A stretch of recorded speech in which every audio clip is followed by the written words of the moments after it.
In news out of the local criminal courts, we have another sex offender arrested for failure to comply with registration requirements in the U.S.V.I. A government employee arrested for alleged sexual assault of a co-worker, and a man stopped for a traffic violation who was ultimately arrested on weapons charges. First, Pennsylvania native Leon Brisson Jr., who lives on St. Thomas, appeared before the VI Superior Court on Friday for failing to comply with the territory's registration requirements for sex offenders. Brisson, aged 53, was arrested just after 6 a.m. on September 22nd with the assistance of Sex Offender Registration and Notification Act officials and U.S. Marshals. Authorities at the beginning of the month secured a warrant for his arrest because Brisson failed to report the termination of his employment to the SORNA unit within the stipulated 3 days as required by law. He had not responded to attempts to contact him, and when officers showed up at his door, Brisson reportedly refused to comply with their orders, leaving marshals no choice but to force their way inside his residence in order to apprehend him. He was taken into custody without further incident, and in court on Friday was ordered to post 20% of his $5,000 bail to secure his release. Brisson must also report to the probation office 3 times every week and must surrender his passport, as he will not be allowed to travel outside St. Thomas or St. John without written permission from the court. He has been barred from consuming alcohol or any other controlled substance and cannot possess a firearm or ammunition either while his case is pending. Brisson's sex offender status comes from a 2012 conviction for traveling to meet a minor to commit an unlawful sexual offense in Florida. It is mandatory under Virgin Islands law for a registered sexual offender to keep their registration current, notifying the VI Department of Justice of their name, place of residence, temporary lodging information, vehicle information, internet identifiers, telephone numbers, school information, and employment status. On Monday, Kamal Michael appeared before the court charged with unlawful possession of a firearm, unlawful possession of a firearm in a vehicle, and possession of ammunition. The charges stem from events that unfolded on September 25th after a police officer spotted Michael failing to stop at a red light. The officer was at the stoplight in the vicinity of Industrial Park when he noticed the gray compact SUV blowing past a visible red traffic light. The 4-door Acura was eventually stopped in the parking lot of the Mahogany Lounge, and the driver identified as Michael. As is typical in such stops, the officer requested Michael's driver's license, proof of insurance, and proof of registration. Michael reportedly handed over an empty folder with a piece of folded paper, indicating that all he had was his license. The other documents were in another vehicle, he told police. While speaking to Michael, the officer in question said he spotted a transparent plastic bag which contained plant material, and also noticed the strong scent of marijuana emanating from the vehicle.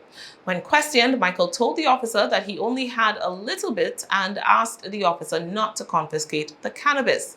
Police say Michael had to be asked several times to exit the vehicle, as he instead kept fumbling with his keys in the ignition and reaching towards the center console.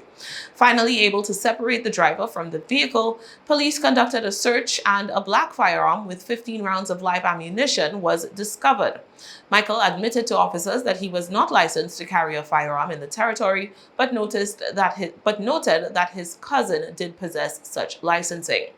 He was taken to the Wilbur H. Francis Command, where it was discovered that Michael was not licensed to possess a firearm or ammunition on the mainland either. On Monday, a judge ruled that Michael could be released upon posting an unsecured bond for the $50,000 bail requirement, but must surrender his passport, visit the Office of Probation weekly, and submit a letter of employment to the probation office. And finally, from us today, in terms of the criminal court matters, a government employee was recently arrested on sex offense charges, which stem from an incident that allegedly occurred almost 2 years ago. The complainant in the matter filed a report in November 2020 saying that she was sexually assaulted by John Green on November 10th at the Kings Alley Hotel on St. Croix. Green is the director of the Planning and Construction Division of the Virgin Islands Housing Finance Authority. The woman said that she was there on that day for work and that she and Green interacted due to their employment. She told police that Green accompanied her to the hotel where she was staying and asked repeatedly which room she was staying in. Uncomfortable with the question, the woman says she ignored him, but he continued to walk beside her, and eventually they arrived at her room. She told police that she expected him to leave once they got there, but instead he preceded her inside and began looking around. She told police that in order to accommodate his presence, she began to clear items from the sofa to make space so that Green could sit. However, at that point, he reportedly closed the distance between them, and even as she says she began backing away, he began kissing her on the face and neck. Ignoring her orders and pleas to stop, Green reportedly began to grab at her breasts and her buttocks as well, advancing on her while she retreated until she was pinned between Green and the bed. She told police that he kept asking her for a kiss, and in fear of her safety, she says she reluctantly allowed him to kiss her cheek. "That's all I wanted," Green is reported to have said, and subsequently departed from the room.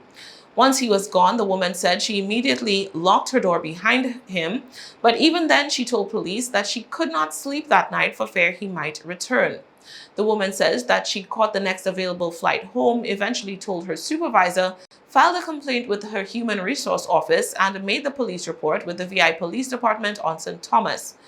It's not quite clear why, but it wasn't until September of 2021 when an officer was assigned to follow up on the report, according to the affidavit submitted to the courts. And it wasn't until late June 2022 when Green himself was contacted by police.